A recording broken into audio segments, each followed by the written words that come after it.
Civilization did not begin with kings. It began with water. Over 5,000 years ago, in the floodplains of southern Mesopotamia, the city of Lagash rose from mud, canals, and human coordination.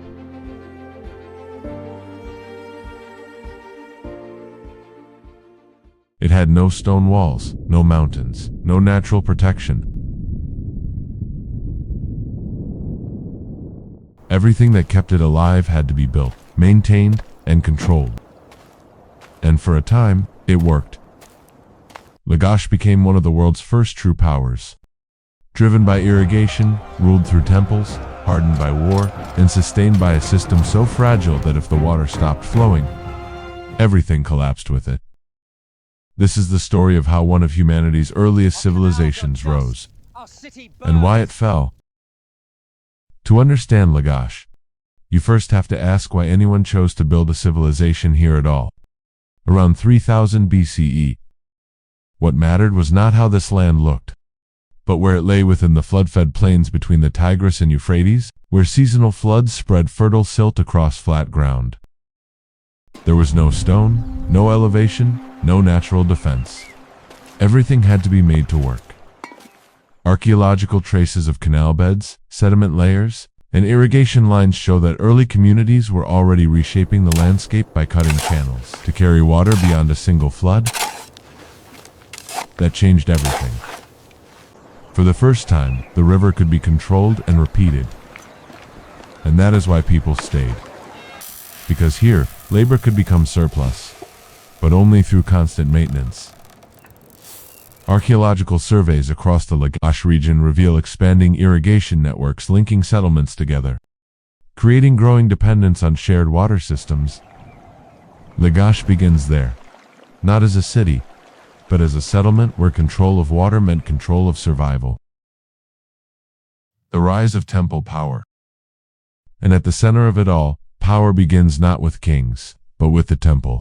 By circa 2800 to 2600 BCE, Lagash no longer moves as scattered families along the canals. It moves as a single organism, measured, recorded, and controlled. As the canal system stabilizes, the settlement around it grows. And with that growth comes a shift from scattered activity to organized control. What changes first is not the buildings, but the structure of life itself. Work becomes coordinated, labor assigned, and output redistributed through a system that extends beyond the household. At the center of this system stands Ningersu, whose temple functions not only as a religious space, but as the core institution of the city. Land is held in his name, labor organized through his authority, and surplus stored under temple control. Archaeological remains of temple complexes and associated administrative buildings confirm that religion and governance were not separate spheres. We know this system in detail because it leaves a record. Clay tablets written in cuneiform list workers, rations, and allocations, while excavated administrative areas and storage facilities show how goods were collected and redistributed at scale. For a time, this holds the city together. The temple system explains the order of things, justifies it, and sustains it. But as the city expands, its limits begin to show. Coordination alone cannot resolve conflict or enforce decisions across growing territory.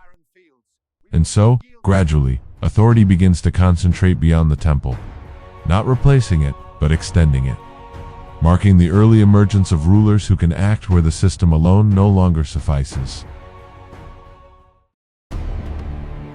At first, the canals brought life. Then they crossed into someone else's land. And in the dry plains of Sumer, a line drawn in mud became one of the first recorded conflicts in human history. The Canal Wars of ancient Sumer, circa 2600 to 2500 BC. That shift becomes unavoidable once the system expands far enough that it can no longer be contained within a single community. The canals stretch outward, crossing into land used by neighboring cities, most notably Alma. and what had once been an internal system becomes something shared and therefore contested. At first, there is an attempt to manage this without violence. Later inscriptions speak of an earlier moment when boundaries were defined, not fought over, and in that accounts appear Mazalim, acting as an external authority who steps in to establish a line between Lagash and Umma. That boundary is not abstract. It is marked, placed into the landscape, so that it can be seen and remembered. Something both sides can point to and say, "This is where it ends." Later rulers would return to this moment, not just as memory, but as evidence. Inscriptions, such as those of Entemena, preserved on clay foundation cones, describe the boundary in detail, recalling how it had been set and accusing Umma of violating it. Through these records, the dispute becomes something more than conflict. It becomes one of the earliest surviving examples of a political claim grounded in precedent, where the past is invoked to justify action in the present. For a time, that works, or at least appears to. The boundary holds not because the underlying tension disappears, but because it is contained within something both sides recognize. And in doing so, it creates something else. Precedent. From this point forward, disputes are not just about land or water. They are about what has already been decided, about what can be claimed as rightful, about memory as much as material. But the land does not remain still. Water shifts, canals deepen, fields expand, populations grow. And slowly, the balance that made the agreement possible begins to tilt. Later rulers from Lagash will accuse Umma of violating that earlier settlement, removing markers, redirecting water, claiming what had already been defined. Whether those claims are entirely accurate is impossible to know. What matters is that they are believed, recorded, and used. Because if you are standing in a field that no longer receives water, the existence of a boundary offers little comfort. What matters is that the system no longer works the way it did. And once that becomes clear, the pressure that builds is not sudden, but cumulative, season after season, adjustment after adjustment, until what had once been manageable becomes unstable.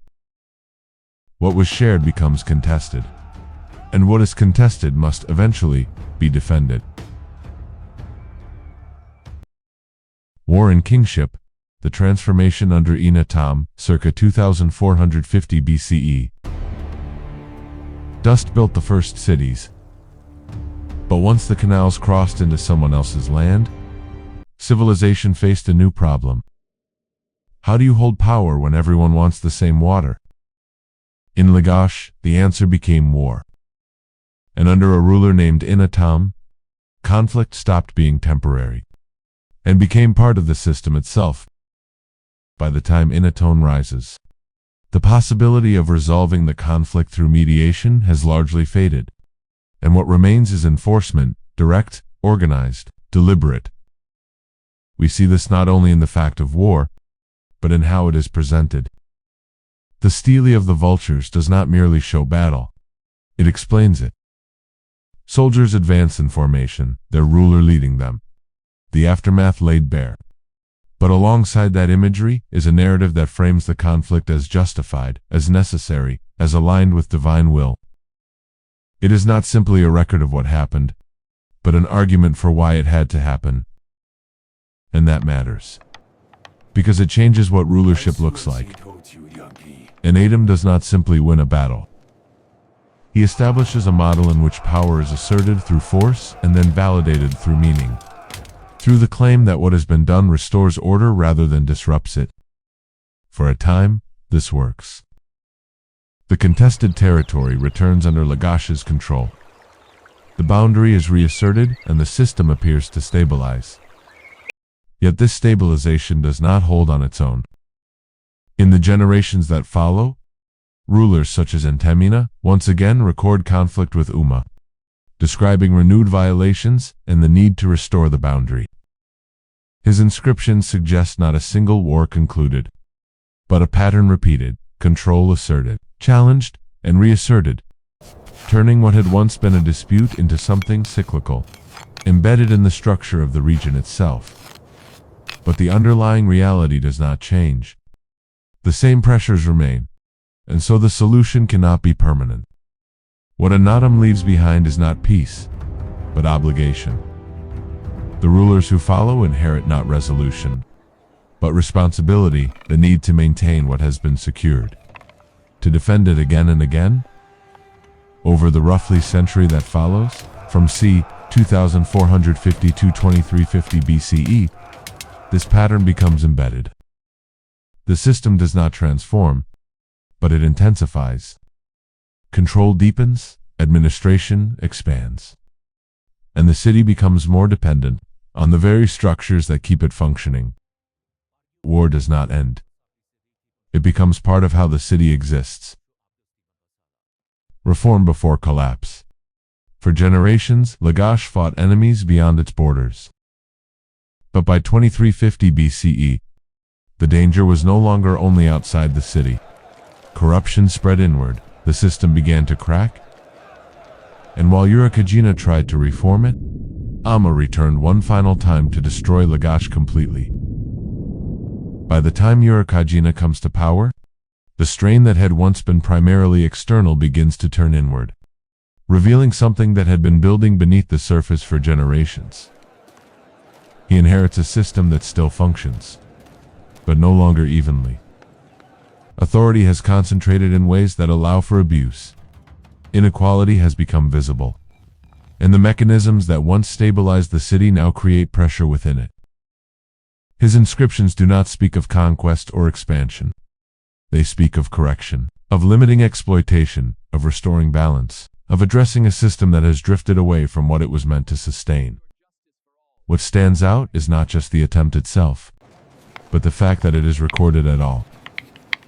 It suggests a moment of recognition, an awareness that the system is not simply under pressure, but flawed. And yet, that moment does not last. Because while Urukagina addresses internal strain, the external conditions that shaped Lagash for generations remain unchanged. From Umma, the same rival that had long contested its boundaries, a new figure rises, Lugalzajisim, and this time, the balance shifts decisively. He defeats Lagash, and with that, the long-standing conflict that had defined the city turns against it. The city outlives the kings. Circa 2450–2200 BCE. Empires fall. Rulers are defeated. Cities are conquered. But in ancient Lagash, the canals still flowed. The grain was still counted, and the system kept running long after the kings themselves disappeared. And yet, what is most striking is not the fall of Lagash's rulers, but the survival of the machinery beneath them, because the system that made the city possible does not vanish when political control changes hands. The names at the top may change. The authority above the city may shift, but the structure underneath continues. The canals still carry water through the fields. Laborers still work the land. Grain is still measured, stored, and redistributed. Scribes still press records into clay. Archaeological excavations at sites like Tel al-Hiba and Gersu reveal this continuity clearly. Administrative tablets continue to appear. Storage complexes remain active. Institutional buildings continue functioning across periods of conquest and political transition. The state is no longer simply a ruler, it has become infrastructure.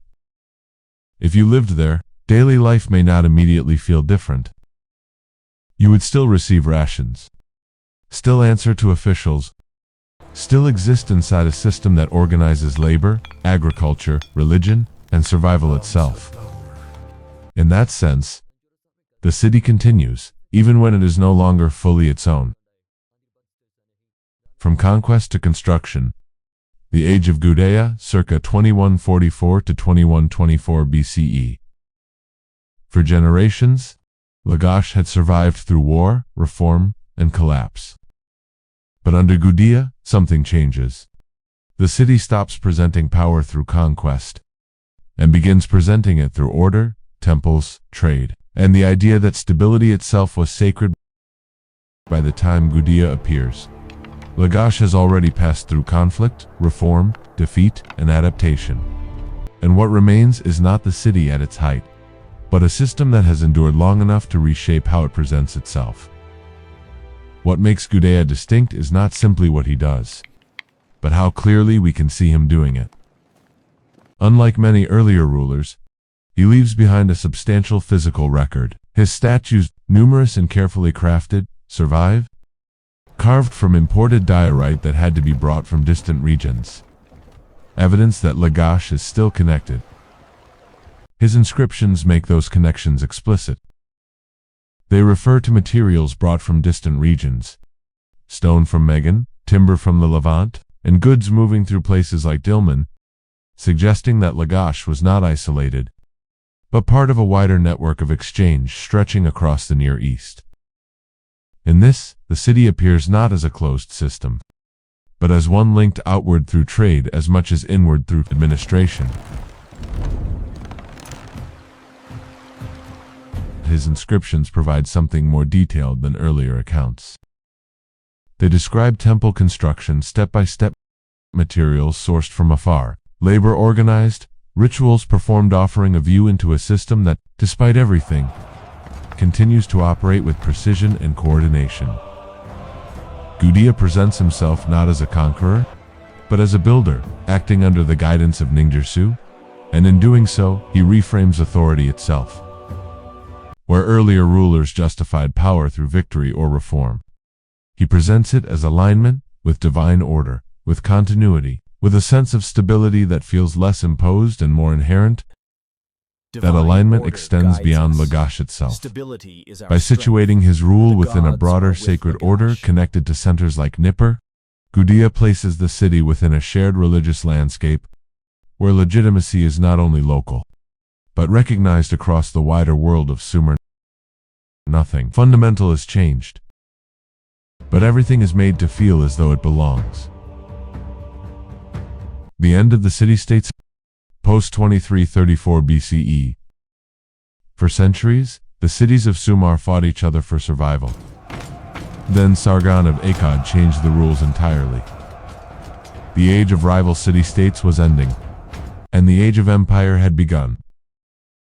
Beyond Lagash, the structure that once defined the region begins to give way.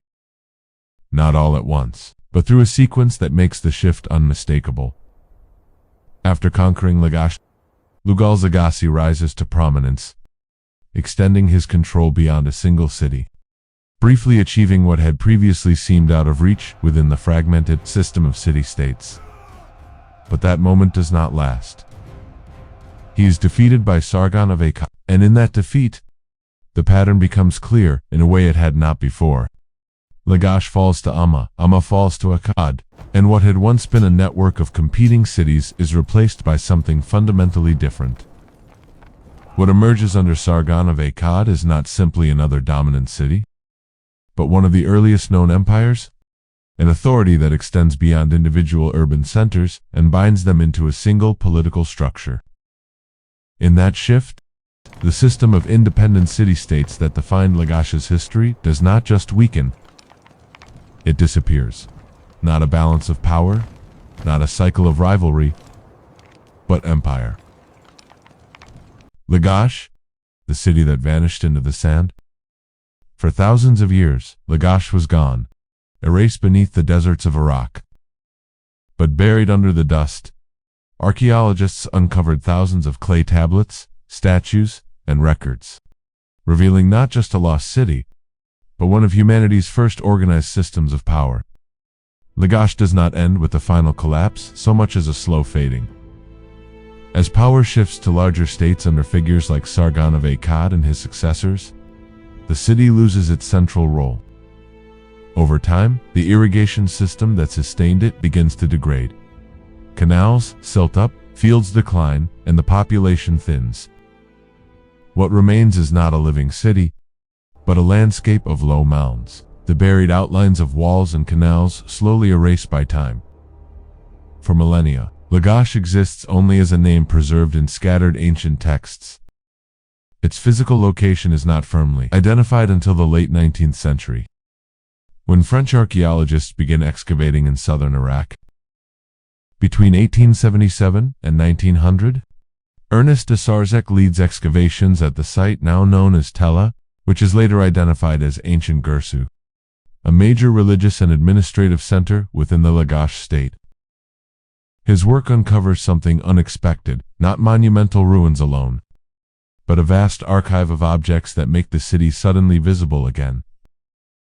Among the finds are thousands of administrative tablets written in cuneiform, detailing labor, rations, and economic activity. Inscribed foundation cones and bricks, linking buildings to specific rulers, and most strikingly, a series of finely carved diorite statues of Gudea, many still bearing long inscriptions describing temple construction and governance. These discoveries do more than confirm a location. They reconstruct a system. Later work in the region expands this picture. Excavations at Tel al-Hiba, now widely identified as the main urban center of Lagash itself, reveal the broader settlement. Residential areas, administrative buildings, and the physical layout of a city shaped by canals and institutional control. What emerges from these combined discoveries is not a single dramatic ruin, but a layered record. Texts that describe how the city functioned, monuments that reveal how rulers presented power, and physical remains that show how people lived within the system. Lagash is not rediscovered all at once, and not in a single place. It is pieced together, site by site, inscription by inscription, until the city that had disappeared into the landscape becomes visible again, not as it once stood, but as something that can be read. And in that sense, its rediscovery mirrors its original nature. Lagash was never just a place. It was always a system, and it is through that system, preserved in fragments, that it returns. Inside Lagash, the machine of daily life. In Lagash, survival was not freedom. It was administration. Every field, every ration, every worker, every family depended on a system so vast that most people never saw the whole of it, only the part they lived inside, from within the city. All of this, the canals, the conflicts, the rulers, would not present itself as a sequence of events unfolding over time, but as a structure you live inside. Something that shapes your day long before you think about why it exists. You would wake in a mud brick house, likely shared with family, built close to others in a dense, irregular layout that reflects necessity more than design. The streets would not be wide or ordered in any modern sense, but they would be full of movement, of exchange, of the constant activity required to keep the system functioning. Your place in that system would define your experience of it. If you are a farmer, your life depends on water reaching your field, something that lies partly beyond your control. If you are a laborer, you are assigned to maintain the canals or move goods, your work tied directly to the survival of others.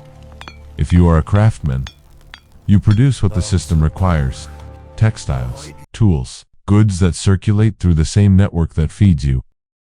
And if you are a scribe, you sit at a different point in that structure, recording the flow of goods, labor, and allocation, turning lived experience into marks pressed into clay, records that determine who receives what and when. The temple is never distant in any of this. Priests oversee not only ritual, but organization, land, labor, distribution, while officials enforce decisions that shape daily life. Rations define survival. Records define recognition. Clothing is simple, woven, functional. Food is consistent rather than varied. Barley, bread, beer forming the basis of what you consume. Women appear within this system not as passive figures, but as participants, working, managing, contributing within temple and household economies. Even as authority at the highest levels remains concentrated among men, hierarchy is not something you think about. It is something you live. And beneath all of it lies a constant, often unspoken reality, that your life depends on the system continuing to function as it should. If the water arrives, you eat. If the system records you, you are accounted for. If authority holds, your place remains defined. And if any of those fail, the consequences are immediate.